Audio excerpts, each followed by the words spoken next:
Hello student, my self Anil Kumar Canara, faculty of mathematics eight nucleus career point Chomu. बेटा हम 11वीं class के आज सेकंड लेक्चर की बात करेंगे। मैंने आपको फर्स्ट लेक्चर में बताया था असमीकाएँ कैसे हल करते हैं। असमीका हल करने के आपको दो बेसिक रूल बताए थे बेटा, दो बेसिक नियम बताए थे, आधारभूत नियम बताए थे, उसके अकॉर्डिंग हम उसे सॉल्व कर रहे थे।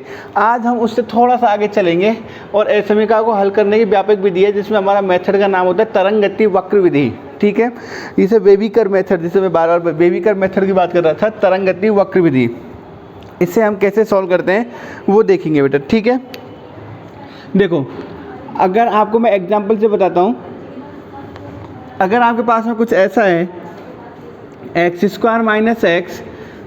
6 ग्रेटर देन 0, ये एक आपको असमीका दी हुई है। क्या है? x² - x - 6 greater than 0।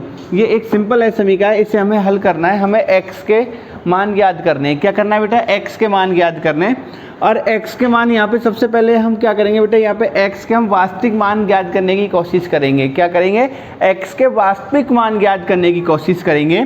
तो आपके पास में ये जो दिया हुआ है, इसे हम क्या करें, पहले ये जो क्वाड्रेटिक एक्सप्रेशन है, ये जो आपका द्विघातीय व्यंजक है, इसके हम गुणनखंड बना लेते हैं। तो जब आप इसके गुणनखंड बनाओगे तो क्या हो जाएगा? x² - 3x + 2x - 6 greater than 0। ये क्या हो जाएगा? x - 3 प्लस x - 3 और x + 2 ग्रेटर देन 0। क्या आएंगे बेटा? इसके जो गुणनखंड आएंगे वो आएंगे x - 3 और x + 2, ये दो गुणनखंड आ गए। जब आपको इसका आंसर निकालना है तो हम क्या करते हैं बेटा, अगली स्टेप में सबसे पहले तो मैंने क्या किया, इसके गुणनखंड निकाले। अगली स्टेप में हमें क्या करना है कि ये जो गुणनखंड आए, इन सारे गुणनखंडों को हम 0 के बराबर करेंगे। क्या करेंगे? इन गुणनखंडों को हम 0 के बराबर। ठीक है, तो x - 3 बराबर 0 करने पर तथा x + 2 बराबर 0 करने पर x का मान हमें क्या मिला है? 3 और x का मान मिला -2। ये जो आपके पास में 3 और -2 मिला है, इसे हम बोलते हैं क्रांतीय बिंदु। ठीक है, समझ में आ रहा है?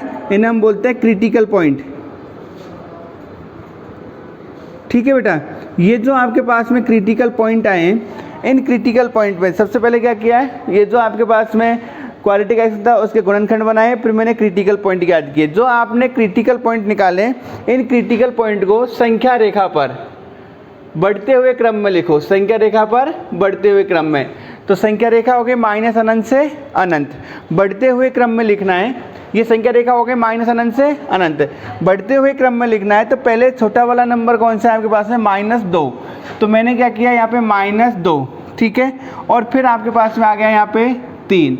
इनको दोनों संख्याएं जो है -2 और 3, इनको मैंने बढ़ते हुए क्रम में संख्या रेखा पर दर्शा दिया। ये संख्या रेखा है -अनंत और +अनंत। अगर बेटा मैं यहाँ पे बात करूँ, अगर मैं आपसे बात कहूँ कि -2 और 3 को जो मैंने संख्या रेखा पर लिखा है, इन दोनों बिंदुओं ने, ये दोनों संख्याओं ने पूरी संख्या रेखा को हमारे पास 3 भागों में विभाजित कर दिया। एक भाग है 3 से अनंत का, एक भाग क्या है? 3 से अनंत का, एक भाग है -2 से 3 का, और एक भाग है -अनंत से -2 का। 3 भाग हो गए ना, -अनंत से -2 से 3 और 3 से अनंत। ये कितने भाग हो गए? 3 भाग हो गए। अब हमें इन तीनों भागों में देखना है कि हमारा आंसर क्या होगा। ठीक है, तो उसे आंसर देखने के लिए सबसे पहले आप यहाँ पे आओ बेटा। यहाँ पे क्या है कि मुझे ये जो है असमीका है, हमारे पास में जो असमीका है x² - x - 6 ग्रेटर देन 0। इसका मतलब क्या है बेटा? हमें x की वैल्यू फाइंड करनी है। क्या करना था मुझे? x का मान याद करना था। हमें x के ऐसे मान याद करने हैं जो हम x के मान यहाँ पे और यहाँ पे रखें। समझ में आ रही है मेरी बात? x के मुझे ऐसे मान याद करने बेटा जो x के मान में यहाँ पे अगर इनमें से मैं यहाँ पे रखता हूँ तो इसे हल करने के बाद में इसका पूरा आंसर 0 से बड़ा आए मेरे पास में। जो भी आंसर आए वो क्या आना चाहिए? 0 से बड़ा। समझ में आई? हमें x के ऐसे मान याद करने हैं जो मान मैं यहाँ पे रखूँगा तो हल करने के बाद में 0 से बड़ा आना चाहिए। अच्छा, 0 से बड़ा जो होगा तो 0 से बड़ा होने का मतलब क्या है? धनात्मक होना चाहिए। क्या होना चाहिए बेटा? अगर हम चिन्ह के अनुसार देखें तो 0 से बड़ी संख्या जो होती है वो धनात्मक, कुछ भी हो सकता है 0 से बड़ा, वो क्या होती है बेटा, धनात्मक होती है। मतलब हमें अगर चिन्ह के अनुसार देखें तो हमें क्या चाहिए, धनात्मक चिन्ह चाहिए। ठीक है, इस क्वेश्चन का मतलब क्या था, x के ऐसे मान याद करने हैं जो हम यहाँ पे वापस से रखेंगे। तो हल करने के बाद में ओवरऑल इस कंप्लीट का आंसर क्या होना चाहिए, 0 से बड़ा। ठीक है, आगे देखो बेटा, जो हमें इन क्रांति बिंदु से यहाँ पे बिंदु मिले, इनको संख्या रेखा पर लिखा, तो मैं क्या करूँगा, जो इसका बेसिक मेथड होता है, ठीक है, जिससे हम याद करने की कोशिश करते हैं, उसमें क्या है कि आप जितने आपके पास में भाग बने, एक भाग ये है, एक भाग ये है, एक भाग ये है, इन भागों में से आप कोई भी एक नंबर, जैसे मैंने ये भाग उठाया सबसे पहले, इस भाग में से मैं कोई भी एक संख्या उठाऊंगा, वो संख्या मैं यहाँ पे रखूँगा। यहाँ पे रखने के बाद में मैं आंसर चेक करूँगा, आंसर का जो भी चिन्ह होगा वो चिन्ह ही 3 से अनंत तक की सभी संख्याओं के लिए होगा। किसी भी एक संख्या के लिए जो चिन्ह होगा वही सारी संख्याओं के लिए होगा। तो आप 3 से और अनंत तक की कोई भी एक संख्या उठाओ, कोई भी एक संख्या उठाओ आपकी इच्छा से, तो और वो आप यहाँ पे रखो। मैंने 3 से और अनंत तक की संख्याओं के बीच में 4 आता है, 5 आता है, 6, 10, 20 बहुत सारी आती है। मैंने एक छोटी सी संख्या उठाई है, कितनी बेटा, 4। कितनी उठाई मैंने, 4। 4 को मैंने यहाँ पे रख के चेक किया, तो 4 गुणा 4 16 माइनस 4 माइनस 6, तो 16 माइनस 10 बराबर क्या आ रहा है बेटा, यहाँ पे अगर आपने रखा तो 4 का स्क्वायर माइनस 4 माइनस 6, कितना आंसर आ रहा है यहाँ पे, 6 आ रहा है। और 6 कौन सी संख्या बेटा, पॉजिटिव, इसलिए यहाँ पे जो यहाँ से अगर एक के लिए जो आ रहा है वही साइन सबका होगा, तो यहाँ से यहाँ तक की सारी संख्याएं हैं, उन सब के लिए क्या आएगा, यहाँ पे चिन्ह क्या रहेगा, धनात्मक। मतलब मुझे आंसर क्या मिलने वाला है, हमेशा पॉजिटिव मिलने वाला है। ठीक है बेटा, ऐसे हम चेक करते हैं। दूसरा मैं -2 से -3, -2 से -3 की बीच की कोई भी एक संख्या उठाऊंगा और मैं वो यहाँ पे रखूंगा। ठीक है, तो -2 से -3 के बीच की 0 उठा लो, सबसे सिंपल है। तो मैंने 0 उठाया, 0 -0 -6, क्या आ रहा है बेटा, नेगेटिव। क्या आंसर आ रहा है इसका, नेगेटिव। तो यहाँ पे कौन सा चिन्ह आ रहा है, नेगेटिव आ रहा है। ठीक है, इसी प्रकार मैं माइनस अनंत से -2 के बीच की कोई भी संख्या उठाऊंगा। मैंने उठाई है यहाँ पे कितनी, -3, तो क्या हो जाएगा, -3 का स्क्वायर -3 -6, 9 + 3 -6, क्या आ रहा है बेटा, धनात्मक आ रहा है आंसर। 9 और 3 12, क्या आ रहा है, पॉजिटिव 6 आ रहा है। तो यहाँ पे चिन्ह क्या हो गया, धनात्मक। ये चिन्ह जो मैंने लिखे हैं इसका मतलब क्या है बेटा, कि अगर मैं 3 से अनंत तक की कोई भी संख्या रखता हूँ यहाँ पर, तो मुझे क्या मिलता है, सबका आंसर धनात्मक मिलता है। इसका मतलब हो गया -2 से 3 तक की संख्या कोई भी रखता हूँ तो मुझे आंसर क्या मिलता है, उसका आंसर क्या आता है, नेगेटिव आता है। और जब मैं माइनस अनंत से -2 के बीच की कोई भी संख्या रखता हूँ तो उसको मुझे आंसर क्या मिलता है बेटा, क्या मिलता है, पॉजिटिव मिलता है। समझ में आ रही है मेरी बात। ठीक है, तो हम क्या करेंगे, हमें क्या चाहिए, हमें वो संख्या चाहिए, जो हमें ऐसे x के मान चाहिए जिन्हें हमें यहाँ पे रखने पर हमें इसका आंसर क्या मिले, 0 से बड़ा या धनात्मक। तो आप देख लो बेटा, धनात्मक कहाँ मिल रहा है, 3 से अनंत में मिल रहा है और माइनस अनंत से -2 में मिल रहा है। तो हमारा आंसर क्या होगा, हमारा जो आंसर रहेगा वो कहाँ से कहाँ तक आएगा बेटा, इसमें हमें जहाँ धनात्मक मिल रहा है, एक तो यहाँ से यहाँ तक होगा और एक यहाँ से यहाँ तक होगा। ठीक है, दूसरी बात, यहाँ पे मैंने लास्ट क्लास में आपको बताया था बराबर का चिन्ह नहीं है, इसलिए हमारे पास में क्या है, मैंने यहाँ पे सर्कल को डार्क नहीं किया। क्या होगा, एक तो x का मान -2 से होगा या फिर x का मान क्या होगा बेटा, 3 से बड़ा। ठीक है, दोनों में से कुछ भी हो सकता है। जब हमें यहाँ से जो आंसर मिलेगा वो आंसर क्या होगा, माइनस अनंत से -2, दोनों पे क्या होगा, खुला हुआ अंतराल होगा। अनंत पे तो हमेशा क्या आ रहा है, खुला हुआ अंतराल आता है, और यहाँ पे भी हमारे पास में बराबर का चिन्ह नहीं है, इसलिए क्या आएगा, खुला हुआ अंतराल। या x का मान कहाँ से होगा बेटा, 3 से, x का मान होगा 3 से अनंत तक। ठीक है बेटा, अगर हमें ऐसी कंडीशन है कि हमें दो अलग अलग, यहाँ पे आंसर तो सेम ये दोनों को एक साथ लिखना है, तो दोनों को एक साथ, इन संख्याओं को और इन संख्याओं को इकट्ठा करने के लिए हम एक चिन्ह का यूज करते हैं, जिसे हम बोलते हैं इसकी जगह U, जिसका मीन्स क्या है, यूनियन, संगठन, यूनियन। ठीक है, तो हम क्या लिखेंगे, final x belongs to minus अनंत से -2 यूनियन 3 से अनंत। क्या लिखेंगे बेटा, x बिलोंग्स टू माइनस अनंत से -2 यूनियन 3 से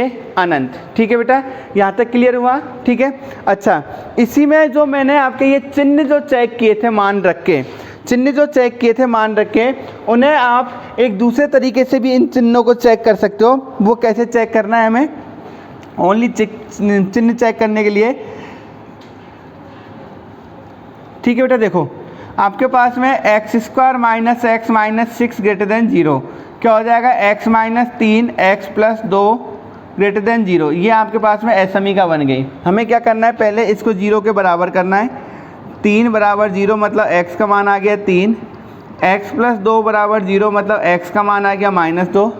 इन दोनों संख्याओं को मुझे संख्या रेखा पर बढ़ते हुए क्रम में लिखना है, माइनस अनंत प्लस अनंत, ठीक है, -2 और 3, यहाँ तक के तो आपके पास में स्टेप क्या है, सेम है। फिर उसके बाद हमें देखना है लेफ्ट हैंड साइड में मैक्सिमम टाइम देखो, मैं पूरा 100% नहीं बोल रहा यहाँ पे, ध्यान रखना बेटा। मैक्सिमम टाइम पॉजिटिव नंबर आता है, मैक्सिमम टाइम क्या आता है, पॉजिटिव नंबर आता है बेटा। और अगर हमें 100% श्योरिटी तब मिलेगी, आपको एक ये चिन्ह आपको चेक करना पड़ेगा, एक चिन्ह आपको चेक करना होगा अगर आपको 100% श्योरिटी चाहिए। नहीं तो मैक्सिमम टाइम क्या मिलता है, ये पॉजिटिव मिलता है। 99% केस में क्या मिलता है, पॉजिटिव मिलता है, ठीक है। और 100% श्योरिटी चाहिए तो आपको चेक करना होगा, जैसे मैंने यहाँ पे चेक किया। यहाँ पे लेफ्ट हैंड साइड से स्टार्ट करते हैं, यहाँ पे मैंने पॉजिटिव चिन्ह लिया। फिर आप देखो कि यहाँ से जब आप इधर चल रहे हो तो हमें एक संख्या मिल रही है, जब आप इधर से इधर की साइड जाओगे तो हमें एक संख्या मिल रही है 3। आप देखो ये 3 क्यों आया है, यहाँ पे 3 क्यों आया है, क्योंकि आपने x माइनस 3 को क्या किया था, 0 के बराबर, तब जाके 3 मिला था मुझे। वहाँ पे 3 क्यों मिला था, जब आपने x माइनस 3 बराबर 0 किया था। तो x माइनस 3 क्या था, इस समीकरण का एक गुणनखंड था। क्या था बेटा, एक गुणनखंड था समीकरण का। तो ये जो गुणनखंड है जिसकी वजह से ये नंबर आता है, जैसे यहाँ पे ये आ रहा है, वहाँ पे 3 आ रहा है, जो नंबर आता है जिसकी वजह से हमें ये संख्या मिलती है, उस गुणनखंड की आप घात देखो, उस गुणनखंड की घात देखनी है। यहाँ पे घात कितने गुणनखंड की, 1 है। जब हमारे पास में गुणनखंड की घात जो संख्या है उससे के गुणनखंड की घात सम हो तो हमारे पास में जो आंसर पहले से था वो, जो साइन जो चिन्ह पहले से था वो की वो चिन्ह आ जाता है। अगर गुणनखंड की घात विषम हो तो हमारे पास में जो पहले से चिन्ह था उसका क्या हो जाता है बेटा, अपोजिट हो जाता है। पहले प्लस था, अब क्या जाएगा माइनस। -2 का गुणनखंड x प्लस 2 है, इसकी घात क्या है 1, तो यहाँ पे चिन्ह क्या हो जाएगा, चेंज हो जाएगा, ठीक है बेटा। फिर हमारे पास में सेम वही प्रोसेस जो इसकी थी, आंसर क्या रखना है, हमें धनात्मक रखना है, 0 से बड़ा। तो क्या हो जाएगा, x belongs to minus infinite से -2 या x belongs to 3 to infinite, दोनों को एक साथ लिखना है।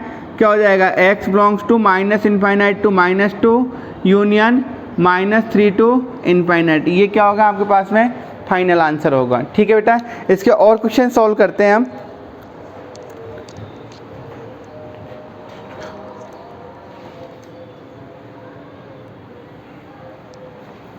हाँ बेटा देखो, हमारे पास में अगला क्वेश्चन है, यदि f of x equal to x minus 2 की घात 10, x प्लस 1 की घात 3, x माइनस 1/2 की घात 5, x प्लस 8 की घात 2 बटे x की घात 24, x माइनस 3 की घात 3 और x प्लस 2 की घात 5 हो, तो x के वह मान जब f ऑफ x, इसमें 4 पार्ट है, f ऑफ x 0 से बड़ा है, f ऑफ x बड़ा बराबर है 0 के, f ऑफ x 0 से छोटा है और f ऑफ x छोटा और बराबर है 0 के।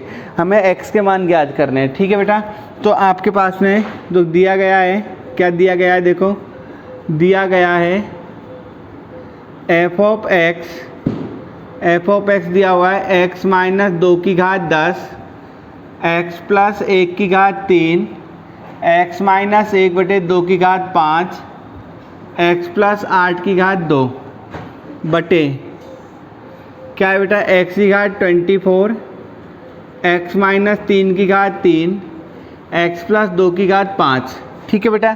ये हमारे पास में समीकरण है। तो क्या करेंगे हम, सबसे पहले आपके पास में जो f of x equal to क्या करेंगे बेटा, 0 करेंगे। f of x equal to 0 करने पर क्या होगा, 0 करने पर या फिर मैं sorry F of x zero नहीं, ये जितने भी गुणनखंड हैं इन सबको जीरो के बराबर करेंगे। ये जितने भी गुणनखंड दिए हैं उनको सबको क्या करेंगे, जीरो के बराबर। तो उससे हमें क्या मिलेंगे, क्रांतीय बिंदु मिलेंगे। तो जब हम सबको जीरो के इक्वल करेंगे, एक्स माइनस 2 बराबर जीरो, इसकी घात लेके भी हम जीरो के बराबर करेंगे तब भी यही आने वाला है। तो यहाँ से x बराबर क्या मिला, 2। दूसरा x प्लस 1 बराबर जीरो, यहाँ से क्या मिलेगा, x equal to minus 1। x minus 1/2 बराबर जीरो, x का मान क्या मिला, 1/2। x प्लस 8 बराबर जीरो, x का मान क्या मिला, -8। ठीक है, x इक्वल टू जीरो, यहाँ से क्या हो जाएगा बेटा, x माइनस 3 बराबर जीरो। ठीक है बेटा, कर दो। हाँ बेटा देखो, हमारे पास में x की बात 24 को जीरो के बराबर करने पर x बराबर जीरो मिल रहा है। ठीक है, x माइनस 3, ये x माइनस 3 बराबर जीरो, मतलब x बराबर क्या मिल रहा है, 3। x प्लस 2 बराबर जीरो, मतलब x का मान क्या मिल रहा है, -2। ठीक है बेटा, ये हमें क्या मिल गए, इसके क्रांतीय बिंदु मिल गए। कौन कौन से मिले हमें, 2, -1, 1/2, -8, 0, 3 और -2। ये हमारे पास में क्रांतीय बिंदु आ गए। हम इन क्रांतीय बिंदुओं को संख्या रेखा पर दर्शाएंगे, माइनस अनंत और इधर की साइड क्या आ गया, प्लस अनंत। ठीक है, कैसे, बढ़ते हुए क्रम में। तो इनमें देखो सबसे छोटा क्या है, -8। क्या है बेटा, -8। फिर क्या आ रहा है बेटा, -2। क्या आ रहा है, -2। फिर क्या आ रहा है, -8, -2, -1। क्या आ रहा है, -1। फिर आ रहा है 0। फिर आ रहा है 1/2। ठीक है, फिर आपके पास में कितना आ रहा है बेटा, 2। और फिर आ रहा है आपके पास में 3। क्या आ रहा है, फिर आ रहा है यहाँ पे 2 आ रहा है, फिर आपके पास में आ रहा है 3, और इधर क्या आ जाएगा आपके पास में, अनंत। ठीक है बेटा, ये कितने थे, 1 2 3 4 5 6 7, 1 2 3 4 5 6 7। ठीक है, अब देखते हैं हम इसमें साइन और हमारे जो हमें आंसर निकालने हैं उनके बारे में बात करते हैं। ठीक है, मैंने पहले क्या किया था, सारे फैक्टर को जीरो के इक्वल करके जो वैल्यू आ रही थी, जहाँ पे ये जीरो हो रहा था वो लिखा। फिर उसके बाद में मैंने वहाँ पे क्या किया बेटा, वहाँ पे जो आपके पास में संख्या रेखा पर इंक्रीजिंग ऑर्डर में। ठीक है, अब देखो सबसे पहले मैंने क्या कहा था, इधर चेक करना है तो चेक करो, अदरवाइज क्या रहेगा, पॉजिटिव। ठीक है, नेक्स्ट अब देखो आपको यहाँ से इधर की साइड आ रहे हैं 3 का फैक्टर देखो, 3 का फैक्टर है मेरे पास में x माइनस 3, पावर कितनी है 3, और 3 क्या होता है, ऑड नंबर, विषम संख्या होती है। जैसे ही विषम संख्या आती है तो पहले का क्या हो जाता है, चिन्ह का चेंज। 2 कहाँ से मिला है, यहाँ से। इसकी पावर कितनी है 10 क्या होती है, सम संख्या, तो एज इट इज रहेगा।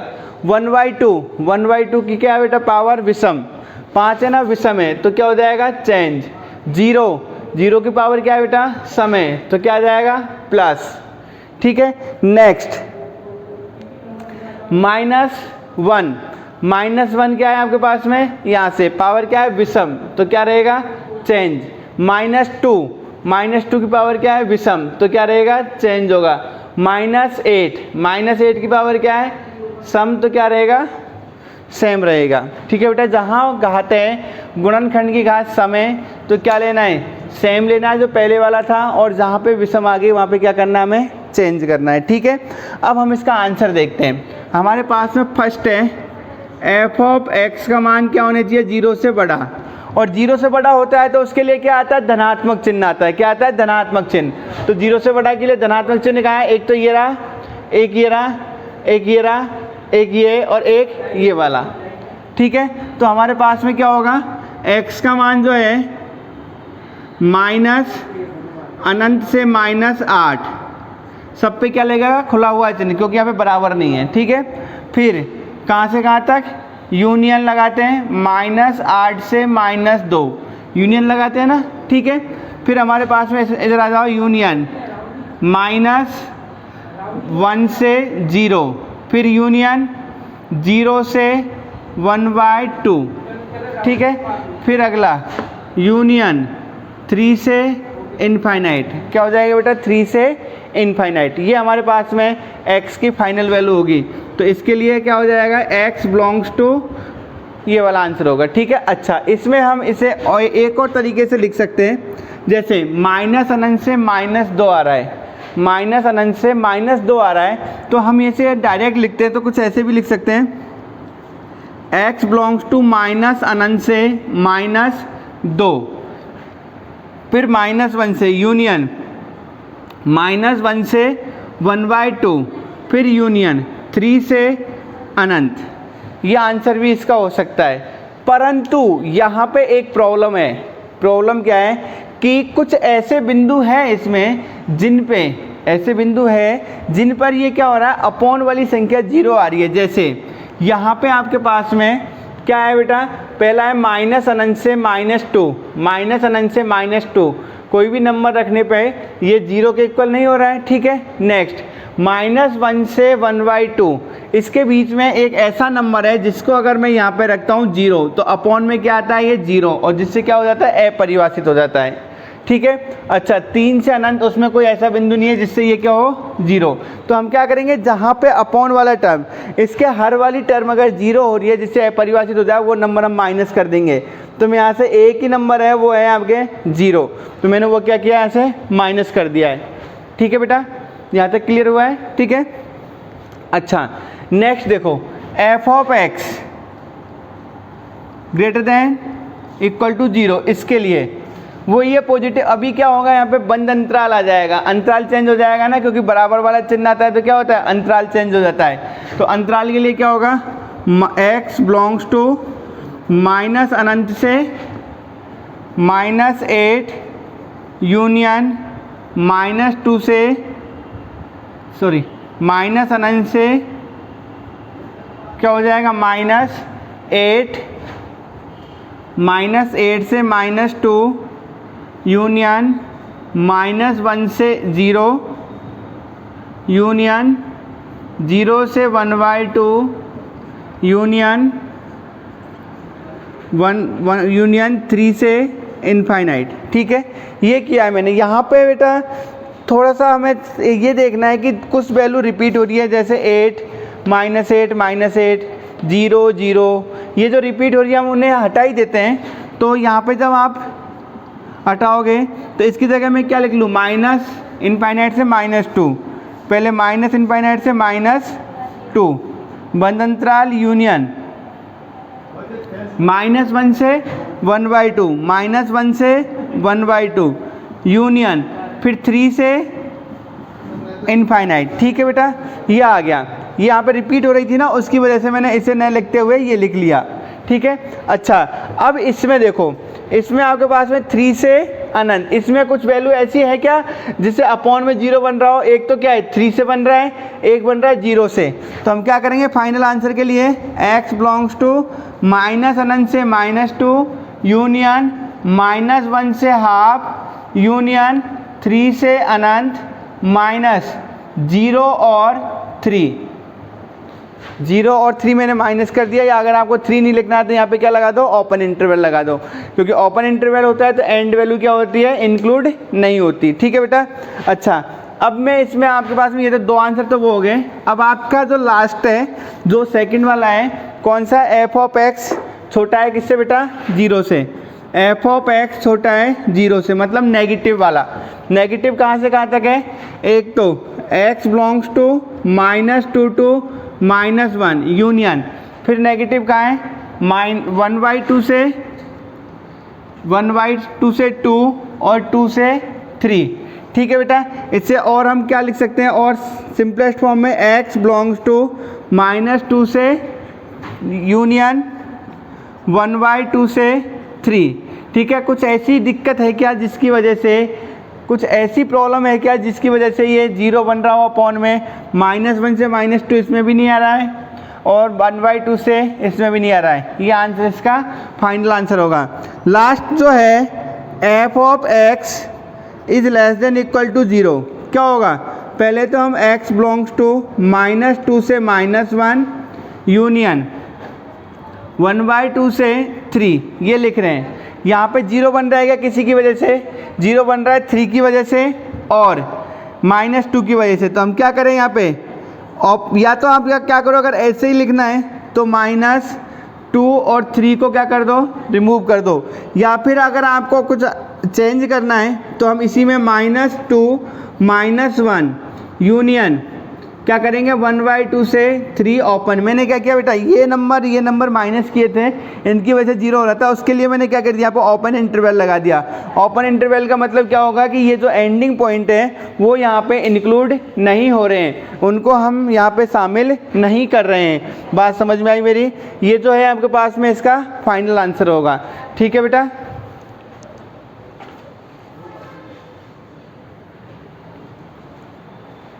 हाँ बेटा देखो, हम अगला क्वेश्चन देखते हैं। अगला क्वेश्चन है हमारा 2/x।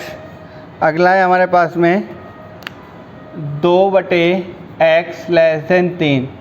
हल करो। ठीक है, इसे हमें सॉल्व करना है। तो इसे हल करना है, सॉल्व करना है 2/x < 3। इसके लिए हमें क्या करें, आपको ये जो दी हुई है इसे, एक तो ये चीज़ है कि हम इसे डायरेक्ट सॉल्व कर गए तो ये क्या हो जाएगा, अगर ये समीका होती तो हम क्या करते, 2/x = 3, इसका मीन्स क्या हो जाता 2 = 3x, x = 2/3। परंतु ये इसमें क्या होता है बेटा, जब समीकरण होती तो होता। यहाँ पे हम इसे डायरेक्ट जो दिया हुआ है 2/x < 3 मतलब 2 < 3x, ये अगर ऐसा करते हैं तो ये क्या होगा, रॉन्ग होगा। क्यों होगा रॉन्ग? क्योंकि x जो है वो चर राशि है। x जो है वो कौन सी राशि है बेटा, चर राशि है। और हम चर राशि का हम किसी असमीका में दूसरी तरफ जाके मल्टीप्लाई नहीं कर सकते। चर राशि का हम दूसरी तरफ असमीका में मल्टीप्लाई नहीं कर सकते। ऐसा क्यों?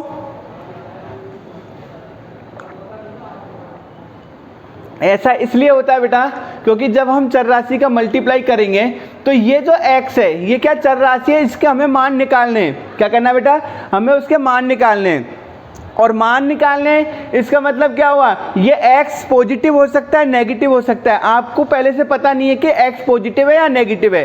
अगर पॉजिटिव हुआ तो कोई प्रॉब्लम ही नहीं है, बट अगर नेगेटिव हुआ तो प्रॉब्लम आ जाएगी। क्यों? क्योंकि असमीका के नियम नंबर 2 के अनुसार हम असमीका में नेगेटिव नंबर का मल्टीप्लाई नहीं कर सकते। अगर हमें नेगेटिव नंबर का मल्टीप्लाई करना है तो उस असमीका का चिन्ह भी परिवर्तित करना होगा। बात समझ में आ रही है मेरी? अगर किसी असमीका में एक ऋणात्मक संख्या से मल्टीप्लाई करना है तो उसका चिन्ह भी आपको परिवर्तित करना होगा। परंतु हमें तो पता ही नहीं है कि एक्स क्या है, पॉजिटिव है या नेगेटिव है, क्योंकि एक्स तो हमें फाइंड करना लास्ट में आंसर मिलेगा। अगर ये पॉजिटिव हुआ तो ठीक है, आपका आंसर सही आ जाएगा। अगर नेगेटिव हुआ तो आंसर रॉन्ग हो गया, क्योंकि हमने क्या किया, नेगेटिव का हमने मल्टीप्लाई कर दिया और हम आंसर उसमें उसका असमीका का चिन्ह परिवर्तित कर नहीं रहे।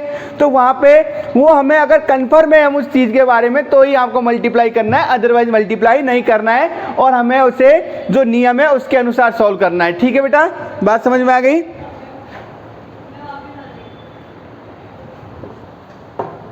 तो अगर हम इसे यहाँ पे मल्टीप्लाई नहीं करते तो कैसे सॉल्व करेंगे, देखो आपको ये समझ में आ गया। x को हम जाके इधर की साइड मल्टीप्लाई क्यों नहीं कर रहे, क्योंकि x कैन भी पॉजिटिव और नेगेटिव, x धनात्मक और ऋणात्मक कुछ भी हो सकता है। तो इसके लिए हम क्या करेंगे, यहाँ पे 2/x -3 छोटा है 0 से, मैं 3 को इधर ले आऊँगा। अब क्या करेंगे, लघुत्तम लेंगे इसका, तो 2 - 3x/x छोटा है 0 से। ठीक है, आपको छोटे छोटे पॉइंट याद रखने होंगे बेटा। यहाँ पे मैंने x को क्यों मल्टीप्लाई नहीं किया, इसका रीज़न याद रखना होगा। अब दूसरी चीज़ यहाँ पे क्या आ गई, यहाँ पे जो x आ रहा है हमें किसकी वैल्यू निकालनी है बेटा, x की। किसकी निकालनी है, x की। यहाँ पे x के मान याद करने थे आपको, न कि -x के।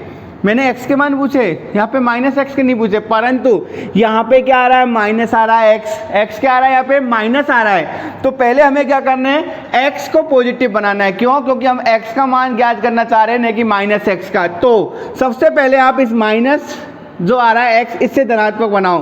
तो इसे धनात्मक बनाने के लिए मैं माइनस कॉमन लूंगा, तो 3x - 2 होगा बटे x <0।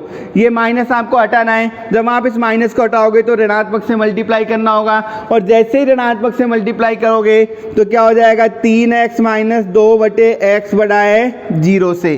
क्या है, 3x - 2 बटे x बढ़ाए 0 से। यहाँ पे मैंने आपको 2 नई चीज़ें बताई है, वो आपको याद रखनी है। पहली क्या है, हम कभी भी चर राशि को दूसरी समीका में दूसरी साइड जाके मल्टीप्लाई नहीं करेंगे बेटा, क्योंकि x का मान ऋणात्मक और धनात्मक हो सकता है। अगर धनात्मक हुआ तो आंसर सही आएगा, अगर ऋणात्मक हुआ तो उसका चिन्ह परिवर्तित होना था, जो नहीं कर पाएंगे हम, और जिससे क्या होगा, आंसर रॉन्ग हो जाएगा। तो आपको तभी मल्टीप्लाई करना है जब आप 100% श्योर हो कि ये धनात्मक होगा, अदरवाइज नहीं करना है, ठीक है। नेक्स्ट, आपको अगर फैक्टर में माइनस आ रहा है x, हमें x के मान निकालने और नेगेटिव x आ रहा है, तो पहले उसे धनात्मक बनाओ। जैसे यहाँ पे था माइनस कॉमन लेके मैंने धनात्मक बना लिया। अब हमारे पास में ये असमीका आ गई, इस असमीका को हल करना है। असमीका क्या आई है, 3x माइनस 2 बटे x बड़ा है 0 से। तो सबसे पहले जो गुणनखंड दिए हुए हैं उन गुणनखंडों के मान निकालो। पहला है 3x माइनस 2 बराबर 0, x बराबर 2 बटे 3, फिर x बराबर क्या आएगा 0, ठीक है बेटा। ये हो गई संख्या रेखा माइनस अनंत और ये हो गया प्लस अनंत, ठीक है। बढ़ते हुए क्रम में लिखो बेटा, बढ़ते हुए क्रम में पहले क्या आएगा 0, फिर आएगा 2 बटे 3, ठीक है। जो मैंने मेथड बताया था उसके अकॉर्डिंग क्या आएगा प्लस 2 बटे 3 का फैक्टर ये है, क्या आएगा, घात कितनी है 1, तो यहाँ पे क्या आ जाएगा प्लस।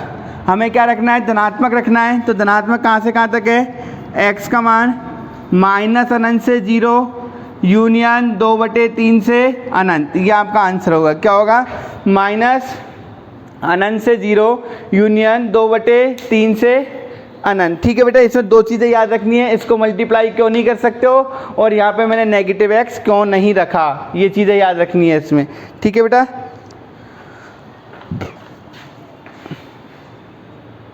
हाँ बेटा देखो, हमारा नेक्स्ट क्वेश्चन है असमीका का 2x minus 3 upon 2x minus 5 is greater than equal to 3। मैंने आपको लास्ट क्वेश्चन में बताया था कि जब आपके पास में हर में चर राशि आ जाएगी, हर में चर राशि आ जाएगी तो हम उसे डायरेक्ट मल्टीप्लाई नहीं कर सकते। अगर ये समीका होती तो हम इसको डायरेक्ट मल्टीप्लाई करके सॉल्व कर सकते थे। यहाँ पे x, यहाँ पे चर राशि आ रही है तो हम इसे यहाँ पे डायरेक्ट मल्टीप्लाई नहीं कर सकते। जब हम इसे मल्टीप्लाई नहीं करेंगे तो हल करने के लिए क्या करेंगे, इस 3 को इधर शिफ्ट करना होगा, मतलब इसे इधर लेके आना होगा। तो बेटा इसे सॉल्व करने के लिए हम क्या करेंगे, आपके पास में 2x minus 3 upon 2x minus 5 minus 3 is greater than equal to 0, ये हो जाएगा बेटा, ठीक है। अब देखो, अब इसे सॉल्व करने के लिए क्या करेंगे, पहले इसका लघुत्तम लेंगे। लघुत्तम लेंगे तो क्या आ जाएगा, 2x minus 3 of 2x minus 5 upon 2x minus 5 is greater than equal to 0, ठीक है बेटा। अब इसे हम सिंप्लीफाई करते हैं, इसे हल करते हैं। हल करने पे क्या मिलेगा, 2x माइनस 3 इंटू 2 6x, ठीक है। माइनस माइनस क्या हो जाएगा बेटा, plus 15 upon 2x minus 5 is greater than equal to 0। अच्छा बेटा देखो, 2x पॉजिटिव है और 6x नेगेटिव है, तो क्या आ जाएगा माइनस 4x, माइनस 3 प्लस 15 क्या आ जाएगा plus 12 upon 2x minus 5 is greater than equal to 0। अभी भी यहाँ पे एक प्रॉब्लम आ रही है बेटा, क्या है प्रॉब्लम, मैंने आपको लास्ट क्वेश्चन में बताया था कि आपके पास में जो x जो वेरिएबल टर्म है, जो चर राशि है वो नेगेटिव नहीं होनी चाहिए। यहाँ पे चर राशि क्या आ रही है बेटा, नेगेटिव आ रही है। चर राशि जो है वो क्या आ रही है, नेगेटिव। तो पहले आपको इस चर राशि को क्या बनाना है बेटा, पॉजिटिव बनाना है। तो जब हम इस चर राशि को पॉजिटिव बनाएंगे तो यहाँ पे क्या होगा, नेगेटिव कॉमन लेना होगा। और जब मैं यहाँ पे नेगेटिव कॉमन लूंगा तो ये हो जाएगा माइनस, ये क्या हो जाएगा, minus of 4x minus 12 upon 2x minus 5 is greater than equal to 0। हमें ये नेगेटिव हटाना है, तो नेगेटिव हटाएंगे तो माइनस से मल्टीप्लाई करेंगे। क्या करेंगे बेटा, माइनस से मल्टीप्लाई, और माइनस से मल्टीप्लाई करने पे हम रूल नंबर 2 अप्लाई करेंगे। नियम नंबर 2, असमीका का नियम नंबर 2। असमीका का नियम नंबर 2 क्या कहलाता है, यदि किसी असमीका को ऋणात्मक चिन्ह से, यदि किसी असमीका को ऋणात्मक चिन्ह से गुणा किया जाए तो उस असमीका का चिन्ह परिवर्तित हो जाता है। तो इसके अनुसार क्या हो जाएगा, 4x minus 12 upon 2x minus 5 is less than equal to 0। क्या हो जाएगा, 4x माइनस 12 बटे 2x माइनस 5 छोटा और बराबर है 0 के। अब हम इसे सॉल्व करेंगे। सॉल्व करने के लिए क्या करते हैं, जितने गुणनखंड दिए हुए हैं उन्हें 0 के बराबर करेंगे, ठीक है। तो हमारे पास में पहला गुणनखंड है 4x माइनस 12 बराबर 0, मतलब 4x बराबर 12 और x बराबर 3, ठीक है। नेक्स्ट 2x माइनस 5 बराबर 0 और x बराबर 5 बटे 2। ये आपके पास में दो इसके जो बिंदु है वो आगे जीरो करने पे बेटा इनको हम क्या करेंगे, संख्या रेखा हो गई है आपके माइनस अनंत से प्लस अनंत, क्या होगी माइनस अनंत से प्लस अनंत, बढ़ते हुए क्रम में लिखना है। तो 5/2 मतलब 2.5 2.5 और ये क्या है 3, तो पहले क्या आएगा 5/2 और फिर क्या आएगा बेटा 3। ठीक है बेटा, जो मैंने आपको मेथड बताया था बेबीकर मेथड, उसके अनुसार यहाँ पे क्या आएगा, या तो +2 या फिर मैंने जो चेक करने का मेथड बताया था उसके अनुसार लगाओ। यहाँ पे क्या आएगा प्लस साइन, फिर इधर की साइड आएंगे 3 संख्या का गुणनखंड कौन सा है 4x - 12, तो यहाँ पे क्या आ जाएगा घात कितनी है 1 विषम, तो क्या आ जाएगा माइनस 5/2 की यहाँ पे क्या आ जाएगा प्लस। ठीक है बेटा, हमें क्या रखना है नेगेटिव, हमें क्या रखना है इसका आंसर नेगेटिव रखना है बेटा। ठीक है, तो नेगेटिव रखना है तो हमारे पास में नेगेटिव कहाँ से, x का जो मान होगा वो कहाँ से कहाँ तक होगा 5/2 से 3, क्या होगा 5/2 से 3। ठीक है, यहाँ पे क्या है बेटा बराबर का चिन्ह था तो मैंने क्या लगाया बंद अंतराल यूज किया, बराबर का चिन्ह है यहाँ पे। बट इसके अगर हम बंद अंतराल लगाओगे तो हमें पता है बंद अंतराल में क्या होता है अंतिम जो मान होते हैं वो इंक्लूड वो शामिल किए जाते हैं। बट यहाँ पे बटे में अगर मैं x का मान 5/2 रखता हूँ, जिसके हर में अगर x का मान 5/2 रखता हूँ तो इसका हर का मान कितना हो जाता है बेटा 0, और जब हर का मान 0 होगा तो अपरिभाषित हो गया समी का। इसके लिए हम क्या करें, ये 5/2 को हम यहाँ से माइनस कर देते हैं। ठीक है, ये हमारा फाइनल आंसर होगा। या फिर अगर हमें इसे दूसरे तरीके से लिखना है तो हम क्या करें 5/2 पे खुला अंतराल लगा देते हैं, जिससे हमारा जो 5/2 है जो अंतिम मान है वो इसमें शामिल नहीं होगा, और इसमें शामिल नहीं होगा तो हमारे पास में ये आंसर इसके जैसा हो जाएगा। ठीक है, तो हमारा इस समीकरण के लिए आपके पास में जो आंसर होगा वो 5/2 से 3। ठीक है, मैंने आपको जो लास्ट क्वेश्चन में बताए थे दो जो छोटी छोटी बातें बताई थी वो याद रखनी है। पहली तो क्या थी, किसी भी चर राशि को हम उसके दूसरी साइड जाके मल्टीप्लाई नहीं कर सकते क्योंकि चर का मान आपको पता नहीं होता। पॉजिटिव हुआ तो ठीक है, नेगेटिव हुआ तो क्या होगा उसमें आपके पास में इसका साइन चेंज होना चाहिए। दूसरा क्या था बेटा आपके पास में, मैंने क्या कहा था नेगेटिव साइन से मल्टीप्लाई करेंगे तो क्या हो जाएगा इस समीकरण का चिन्ह परिवर्तित होगा। और नेक्स्ट क्या था, आप कभी भी यहाँ पे चर राशि नेगेटिव है इसे नेगेटिव नहीं रखोगे क्योंकि हमें यहाँ पे किसका मान निकालना है, ये x का मान निकालना है, ना कि -x का। तो ये जो -x आ रहा है इसे हमें पॉजिटिव रखना है। ठीक है बेटा, यहाँ तक क्लियर हुआ।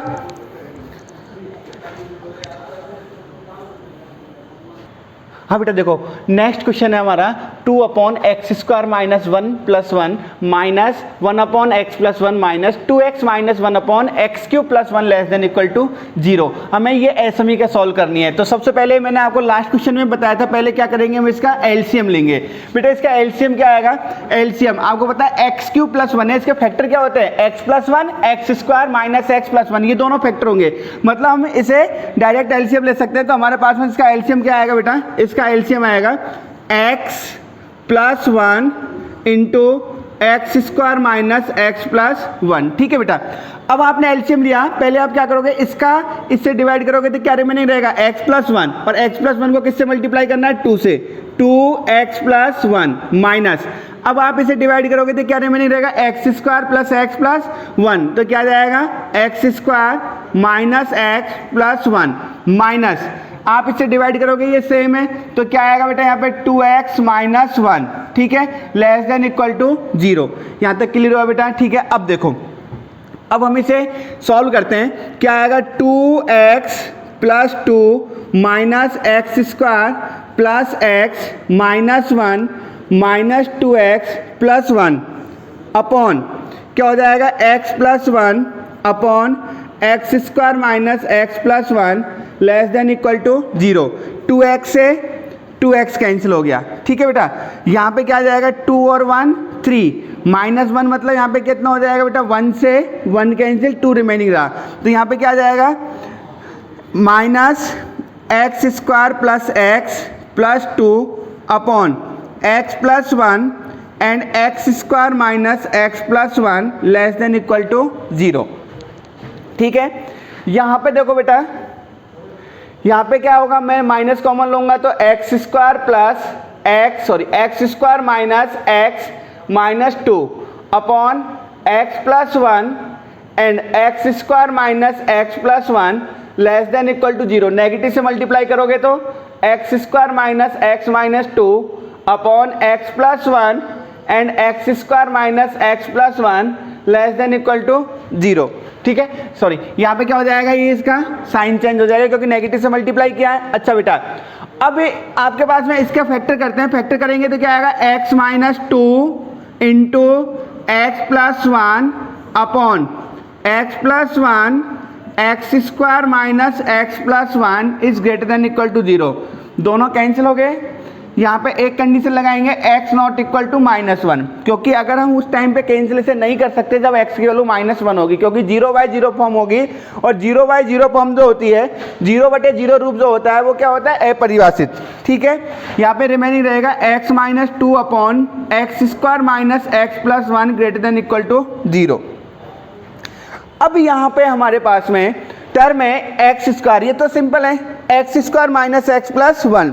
बेटा x square minus x square minus x plus 1 जो आपके पास में वैल्यू आ रही है वो क्या है बेटा, यहाँ पे जो x square minus x plus 1 जो वैल्यू आ रही है, इसमें क्या हो रहा है बेटा, ये जो है ये पॉजिटिव आ रही है, ये हमेशा क्या होगा, इसका मान आप कुछ भी रखो यहाँ पे, ये क्या आएगा बेटा, धनात्मक आएगा। मैं आपको इसके आगे जो टॉपिक है क्वाड्रेटिक इक्वेशन उसमें बताऊंगा ये कैसे धनात्मक होता है। ठीक है, क्योंकि इसका डी जो है विभवांतर होता है, इसका डी होता है नेगेटिव और ए होता है बेटा इसका पॉजिटिव। कोई भी क्वाड्रेटिक इक्वेशन कब धनात्मक होती है, ax square b x plus c equal to 0, ये हमेशा धनात्मक कब होती है, जब d नेगेटिव हो और a क्या हो, पॉजिटिव। तो हम ये पॉजिटिव है तो इधर से आके इसे मल्टीप्लाई कर सकते हैं बेटा।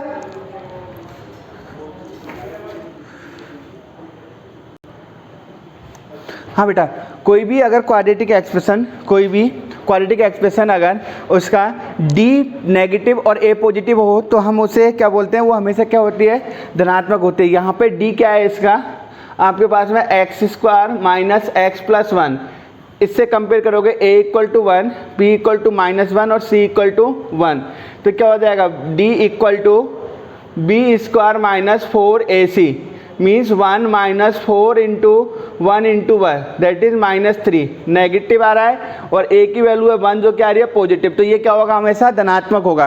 तो हम धनात्मक संख्या का मल्टीप्लाई कर सकते हैं जो क्या आएगा, x minus 2 is greater than equal to 0 और x की वैल्यू क्या आएगी, is greater than equal to 2। क्या आएगी बेटा x की वैल्यू, जो आएगी वो आएगी x greater than equal to 2 आएगा बेटा। ठीक है, जो x greater than equal to 2 आएगा उसमें आपके पास में जो वैल्यू रहेगी x क्या रहेगा, 2 से बड़ा, यहाँ पे 2 होगा, इधर प्लस अनंत, तो 2 से बड़ा इधर की साइड, तो x का मान कहाँ से कहाँ तक रहेगा, 2 से अनंत तक। कहाँ से कहाँ तक रहेगा बेटा x का मान, 2 से अनंत तक। ठीक है,